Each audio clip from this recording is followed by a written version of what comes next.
There are places in the world where silence feels natural, and then there are places where silence feels like it's hiding something. High in the rugged mountains of Eastern California, in the western United States, on the continent of North America, there is a town that seems trapped between history and disappearance. A place where the wind moves through broken windows like whispers, where abandoned wooden buildings groan under the desert heat, and where every empty doorway feels like it remembers something it should have forgotten long ago. That place is Cerro Gordo Ghost Town, California, USA. At first glance, it looks like a movie set, the kind of place built for Western films, complete with weathered salons, abandoned cabins, and dust-covered roads disappearing into the hills. But Cerro Gordo is no Hollywood illusion. This place is real, and its history is darker, stranger, and far more unsettling than fiction could ever invent. Perched high above the Owens Valley in Inyo County, California, on the eastern side of the state near the Nevada border, Cerro Gordo once stood as one of the richest silver mining towns in the American West. During the late 1800s, this isolated settlement exploded into life almost overnight, fueled by greed, ambition, and the promise of unimaginable wealth buried beneath its rocky surface. But towns built on fortune often carry a curse, and Cerro Gordo may be one of the clearest examples of that truth. Its story begins in 1865, when prospectors discovered vast silver deposits hidden deep within these mountains.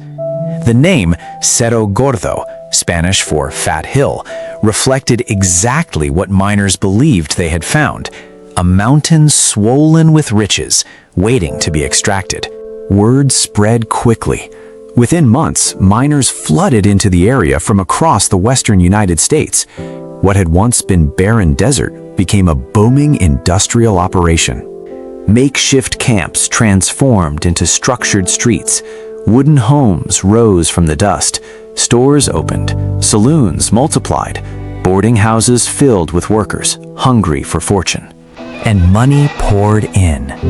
At its peak, Cerro Gordo became California's largest producer of silver and lead. Historians estimate the mines generated millions of dollars in wealth, an almost unimaginable amount for that era. The silver extracted here helped finance the growth of nearby Los Angeles, contributing directly to infrastructure and development that would later help transform Southern California into the sprawling metropolis it is today. But prosperity came with a price. Life in Cerro Gordo was brutal. The town's remote location made survival difficult, even without the dangers of mining. Supplies had to be hauled up steep mountain roads by mule teams. Winters were punishing. Water was scarce. Medical care was nearly non-existent. And deep inside the mines, death waited constantly. Cave-ins were common. Toxic gases filled tunnels without warning. Explosions claimed lives in seconds. And then there was violence. Because where silver flows, lawlessness usually follows. Cerro Gordo quickly earned a reputation as one of the roughest mining towns in the West. Saloons operated around the clock, fueled by alcohol, gambling, and desperation. Fights often ended in bloodshed. Murders were not uncommon. Some reports suggest that during its peak years, bodies were so frequent they barely shocked anyone anymore. There was even a local saying that Cerro Gordo had a murder a week. Whether exaggerated or not, the phrase captured the reality of life there. Wealth and death existed side by side. Miners struck fortunes in one moment and vanished the next. Some disappeared underground forever. Others met their end over cards, liquor, or disputes over claims. The mountain was generous, but it demanded payment. As decades passed, the richest veins began to dry up. Silver production slowed. Mining companies chased newer discoveries elsewhere. Investors lost interest. The people who had built their dreams here slowly packed up and left. And just like that, the boom became a bust. Buildings were abandoned. Businesses closed. Dust reclaimed the streets. The same roads once crowded with wagons and workers became empty paths leading nowhere. By the early 20th century, Cerro Gordo was little more than a memory clinging to the mountainside. And yet, unlike so many forgotten settlements, it never completely disappeared. Its remote location preserved it. The dry California desert air slowed decay. The structures remain standing, weathered but intact enough to hold their shape against time. The old hotel still towers over the landscape. The saloons remain eerily recognizable. Mining shafts still yawn open like dark mouths cut into the mountain itself.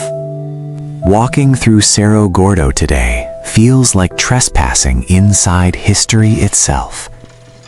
The silence there is different. It is not peaceful.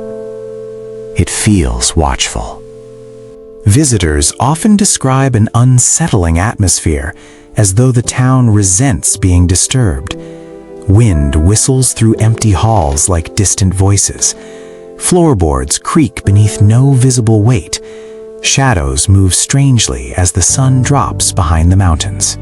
Some claim to have heard footsteps when no one else was present. Others report doors opening on their own, whispers in abandoned rooms, or sudden cold drafts in the middle of intense desert heat. Stories of hauntings have become part of Cerro Gordo's identity. And considering its violent history, many believe the mountain never truly released everyone who died there. One of the most famous legends involves the Old American Hotel, where guests have reported unexplained noises, flickering lights, and sightings of shadowy figures moving through empty corridors. Another tells of spectral miners still working underground, their distant hammering sometimes heard echoing from sealed shafts. Skeptics dismiss these stories as imagination amplified by atmosphere, but stand there long enough, especially after sunset, and certainty becomes harder to hold. There is something about Cerro Gordo that unsettles even rational minds. Perhaps it is the isolation. The town sits more than 8,000 feet above sea level, surrounded by barren mountain slopes and vast open silence stretching for miles. Civilization feels impossibly far away. The stars overhead burn brighter than most people have ever seen, and the darkness between them feels endless. In that kind of emptiness, the mind starts filling gaps. Every sound becomes suspicious. Every shadow feels alive. And every abandoned doorway seems to wait for someone who never returned. In recent years, Cerro Gordo has gained renewed attention thanks to preservation efforts and viral fascination online. New caretakers have worked to restore parts of the town while keeping its original atmosphere intact. But even restoration cannot erase what happened here. History clings too tightly to these walls.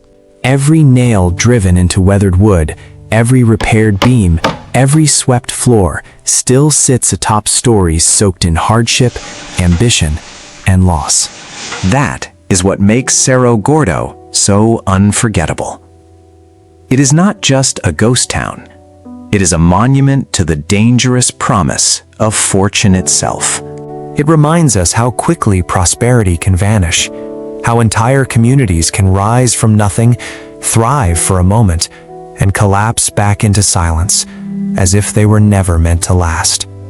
Today, Cerro Gordo stands frozen in California's eastern mountains, staring across the Owens Valley like a survivor, unwilling to forget.